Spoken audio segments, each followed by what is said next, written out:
Hi welcome to హాస్టైక్యూ నేను మీ మనోజ్. భద్రాద్రి కొత్తగూడెం జిల్లాలోని ఆ కాన్స్టిట్యున్సీలో అసలు ఉందో లేదో అన్నట్టు బీఆర్ఎస్ పరిస్థితి తయారైంది. అలాంటి చోట పార్టీ ఇన్ఛార్జ్ పదవి కోసం ఇద్దరు మాజీ ఎమ్మెల్యేల మధ్య ఆధిపత్య పోరు జరుగుతుంటే ఇప్పుడు హాట్ టాపిక్గా మారింది.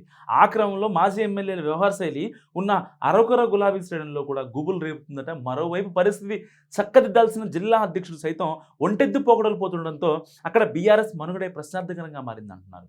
ఇంతకీ ఎవర నేతలు వారి లెక్కలండి. భద్రాద్రి కొత్తగూడెం జిల్లా అసెరపేట కాన్స్టిట్యున్సీలో గులాబీ పార్టీ ఇంతవరకు గెలవలేదు. తెలంగాణ రాష్ట్ర ఏర్పాటు తర్వాత జరిగిన 3 అసెంబ్లీ ఎన్నికల్లో కారు పార్టీకి అక్కడ విజయమే దక్కలేదు. అయితే 2014 ఎన్నికల్లో వైసీపీ నుంచి గెలిచిన తాటి వెంకటేశ్వర్లు, 2018 ఎన్నికల్లో తెలుగుదేశం పార్టీ నుంచి గెలిచిన మెచ్చ నాగేశ్వరరావులు తర్వాత పార్టీ ఫిరాయించి బీఆర్ఎస్లో పార్టీలో చేరి ఆ పార్టీ ఎమ్మెల్యేగా కొనసాగారు. అంతేగాని అక్కడ ఎప్పుడు టీఆర్ఎస్ గెలవలేదు. పార్టీ ఫిరాయించిన తాటి వెంకటేశ్వర్లని 2018లో మెచ్చ నాగేశ్వరరావు ఓడిస్తే 2023లో బీఆర్ఎస్ నుంచి పోటీ చేసిన మెచ్చ నాగేశ్వరరావును ఓటర్లు ఓడించి ఇంటికి పంపించారు.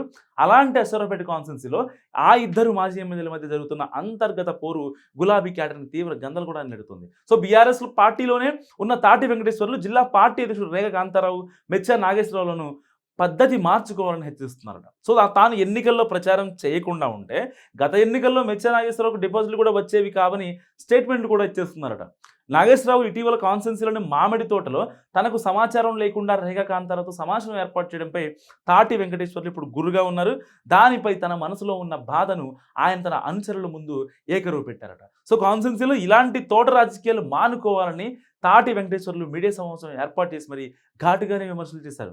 ఇదంతా బీఆర్ఎస్ పార్టీలో ఉన్న వర్గ విభేదాలు రోడ్డును పడ్డట్టయింది. ఒక రకంగా స్థానిక సంస్థల ఎన్నికలు సమీపిస్తున్న తరుణంలో పార్టీని ముందుండి నడిపించాల్సిన ఇద్దరు నాయకులు ఇలా ఇన్ఛార్జ్ పదవి కోసం ఒకరిపై ఒకరు ఆరోపణలు చేస్తూ పార్టీ పరువును కాస్త బజారుకి ఇడుస్తున్నారంటూ కార్యకర్తలు ఆందోళన చెందుతున్నారు. సో వాస్తవానికి గత ఎన్నికల్లో ఓడినప్పటి నుంచి మాజీ ఎమ్మెల్యే మెచ్చ నాగేశ్వరరావు తనకు తానే పార్టీ ఇన్ఛార్జ్ అని సోషల్ మీడియాలో ప్రచారం చేసుకుంటున్నారు.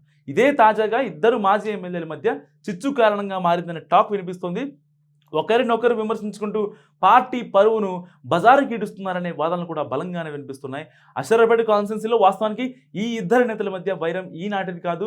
తెలంగాణ ఏర్పడిన తర్వాత జరిగిన ఎన్నికల్లో వైసీపీ నుండి తాటి వెంకటేశ్వర్లు, ఇంకా తెలుగుదేశం పార్టీ నుంచి మెచ్చ నాగేశ్వరరావు పోటీ చేయగా తాటి వెంకటేశ్వర్లు ఎమ్మెల్యే గెలుపొందారు. గెలిచిన 6 నెలల్లోనే తాటి వెంకటేశ్వర్లు అధికారం చేపట్టిన గులాబీ పార్టీలో చేరిపోయారు. 2018 ఎన్నికల్లో టీఆర్ఎస్ పార్టీ అభ్యర్థిగా తాటి వెంకటేశ్వర్లు పోటీ చేస్తే తెలుగుదేశం పార్టీ అభ్యర్థిగా మెచ్చ నాగేశ్వరరావు పోటీ చేసి విజయం సాధించారు.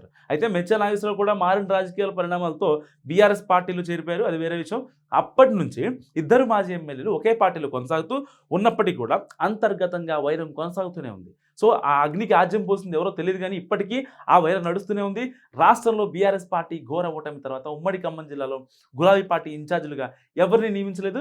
కొత్తగూడెం జిల్లా పార్టీ అధ్యక్షుడు పినపాక మాజీ ఎమ్మెల్యే రేఖా కాంతారావు అశ్వరావుపేట ఇన్ఛార్జిగా ఎవరిని నియమించలేదనే ప్రకటనలు ప్రకటిస్తున్నారు చాలామంది. అయితే మెచ్చ నాగేశ్వరరావు మాత్రం తానే ఇన్ఛార్జ్ అంటూ కూడా పార్టీ కార్యక్రమాలు చేస్తుండడం, నాటికి జిల్లా అధ్యక్షుడు రేఖా కాంతారావు మద్దతు ఇస్తుండడం, పార్టీ కార్యక్రమాలపై సమాచారం ఇవ్వకపోవడం పట్ల తాటి వెంకటేశ్వర్లు ఆగ్రహంతో రగిలిపోతున్నారు. సో ఖమ్మం జిల్లా పాలిటిక్స్ గురించి మీరేమనుకుంటున్నారో నా కామెంట్ రూపంలో తెలియజేయండి.